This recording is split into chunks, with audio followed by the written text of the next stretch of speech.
গিয়েছিলাম তখন আমাকে এক হোটেল মালিক বলেছিলেন, ভাই আপনাদের দেশ কেমন চলে? আমি বললাম যে মোটামুটি আছে। তখন বললো আপনাদের দেশ কি ম্যাডাম চালায়?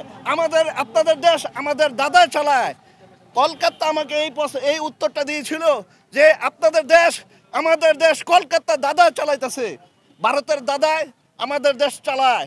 এই আওয়ামী লীগ, এই কুত্তা লীগ, এই ভারতের প্রেসক্রিপশন